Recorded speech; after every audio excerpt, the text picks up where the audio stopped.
जाग उठी डायन। राजस्थान के एक छोटे से गांव में रहती थी रुक्मा देवी। उम्र यही कोई 60 साल की होगी उनकी। गांव के लोग कहते थे कि वो औरत नहीं बल्कि डायन थी, क्योंकि शादी होते ही रुक्मा के पति की मौत हो गई और फिर धीरे धीरे उसके परिवार के सब लोग एक एक करके खत्म हो गए। और साथ ही गांव में पड़ा अकाल, जमीन सूख गई, खेती सूख गई, लोग भूखे मरने लगे। रुक्मा को गांव से बाहर निकाल दिया गया और तब से वो गांव के बाहर झोपड़ी बनाकर रहने लगी। कोई भी रुक्मा के घर के आजू बाजू से गुजरता तक नहीं था। एक दिन गांव के रहने वाले रतन और उसकी पत्नी आनंदी को दूसरे गांव से आते वक्त रात हो गई और अंधेरे में रास्ता भटक के वो रुक्मा की झोपड़ी के पास जा पहुंचे। अरे आनंदी, ये क्या हो गया? हम तो रुक्मा डायन की झोपड़ी के पास आ पहुंचे। अब तो सब बुरा होगा। जल्दी जल्दी से निकल यहाँ से। हाँ जी, सही कहते हैं आप, ये डायन हमको खा जाएगी। जल्दी भागो यहाँ से। तभी रुक्मा झोपड़ी से बाहर आती है। अरे रुको, तुम लोग यहाँ मेरी झोपड़ी में आराम कर लो और देखो, इस रास्ते पर आगे मत जाना। हाँ हाँ, हमें आगे जाने से इसलिए रोक रही है ना, ताकि हमें मार डाले तू। अरे ना ना, मैं तो तुम्हारी जान बचाना चाहती हूँ, मेरी बात तो सुनो। डर की वजह से आनंदी और रतन वहां से भाग जाते हैं, लेकिन फिर अगले दिन गांव में खबर फैलती है कि रतन और आनंदी ने अपने घर में फांसी लगाकर आत्महत्या कर ली। वजह क्या थी किसी की समझ में नहीं आया। अगले दिन गांव में जोर का तूफान आया और भयानक तरीके से किसी के रोने की आवाज गूंजने लगी। अरे भाई, लगता है उस डायन रुक्मा ने गांव पे काला जादू कर दिया है। हाँ भाई, मुझे भी ऐसा ही लग रहा है। लगता है कल आनंदी और रतन मर गए। लगता है ये उसी का किया धरा है। हमें सरपंच के पास चलना चाहिए। वो दोनों आदमी सरपंच के घर पहुंचते हैं। अरे तुम इस वक्त यहाँ पर क्यों आए हो? जानते नहीं बाहर क्या हो रहा है?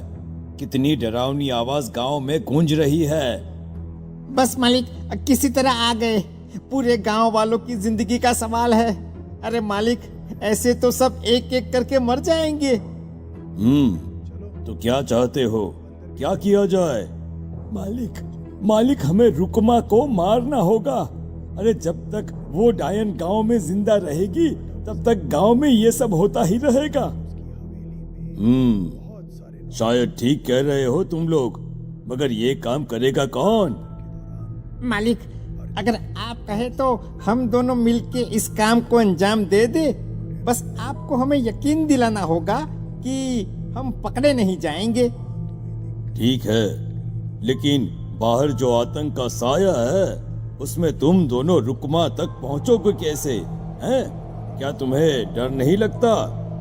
मालिक, आप उसकी चिंता ना करें। काल भैरव का भभूत है हमारे पास।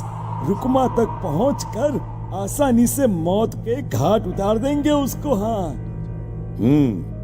मैं भी चलूंगा तुम लोगों के साथ। उस डायन को मरते हुए देखने की बड़ी इच्छा है मुझे।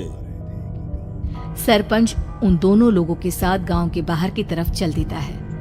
गांव में घनघोर काली रात पसरी हुई थी और दिल दहलाने वाली चीख की आवाज माहौल को बेहद खौफनाक बना रही थी। हाथ में काल भैरव का भभूत लिए वो तीनों रुक्मा की झोपड़ी की तरफ जा रहे थे। वहां पहुंचने के बाद, ये लो खंजर और पार कर दो इस डायन के कलेजे के अंदर। मालिक, आप बस यहीं खड़े होकर नजारा देखो, आज ना बचेगी ये। हाँ मालिक, ये भभूत अब इसकी जरूरत नहीं है। मैं इसे यहाँ पेड़ की डाली पे रख देता हूँ। लौटते वक्त हमारी रक्षा करेगा। वो दोनों आदमी चुपके से सोती हुई रुक्मा देवी के ऊपर वार करते हैं। एक जोरदार चीख से वो इलाका गूंज उठता है, लेकिन अचानक रुक्मा के शरीर से जो खून बहता है उसका रंग नीला था। ये देखकर वो दोनों आदमी डर से कांपने लगते हैं। अरे अरे अरे अरे, ये क्या? अरे इसके खून का रंग तो नीला है। अरे तो क्या हुआ? डायन जो ठहरी इंसान नहीं है ये। और आज इस बात का पक्का यकीन हो गया है। मर गई चुड़ैल, मर जाने दे। चल सरपंच साहब को जाकर ये खबर सुनाते हैं। वो दोनों जैसे ही बाहर आए, उन्होंने देखा सरपंच की लाश पेड़ पे लटकी हुई थी। ये देखकर वो दोनों डर के मारे चीखते हुए वहां से भागे। लेकिन तभी एक बेहद डरावनी औरत उनके सामने आकर खड़ी हो गई। कहाँ जा रहे हो? तुम्हें क्या लगा किसी का खून करके बच जाओगे तुम? कौन हो तुम? कौन हो? हमने तो डायन को मारा है, कुछ गलत नहीं किया भाई। वो डायन नहीं थी, वो इस गांव की रक्षा कर रही थी। तुम कौन हो? और तुम्हें कैसे पता वो कौन थी? उसने रतन और आनंदी को मार डाला। रतन और आनंदी को मना किया था रुक्मा ने इस रास्ते से आगे जाने से, पर वही दोनों माने नहीं और उन दोनों ने मुझे देख लिया था, इसलिए उनका मरना तो तय था। क्या मतलब तूने मारा था? और हम समझ रहे थे कि रुक्मा ये सब कर रही है। अरे वो तो मेरे कब्जे में थी, रोज अपने खून का चढ़ावा देकर इस गांव को बचा रही थी, तभी तो उसका खून नीला पड़ गया था। लेकिन तुमने तो उसे मारकर मेरा काम आसान कर दिया। अरे नहीं नहीं, हम नहीं मानते कि ये सच है। नहीं मानते तो बताओ सरपंच कैसे मरा फिर? क्योंकि उस वक्त तो तुम लोग रुक्मा को मार रहे थे ना, जवाब दो। हाँ बात तो सही है, इसका मतलब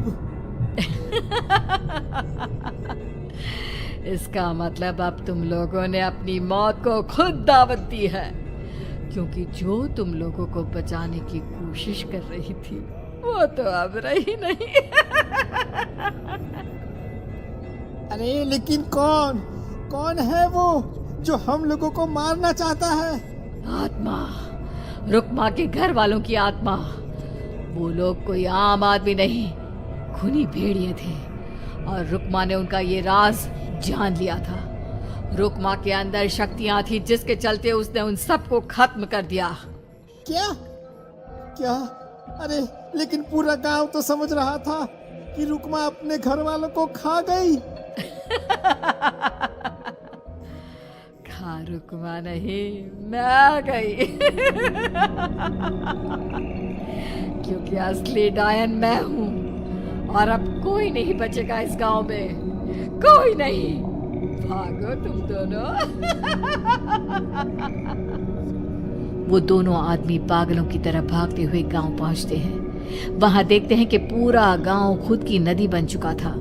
हर तरफ लाशें ही लाशें पड़ी थी और रुक्मा के मरे हुए घर वाले उन लाशों को खा रहे थे। कुछ देर के बाद उन दोनों का भी वही हाल हुआ।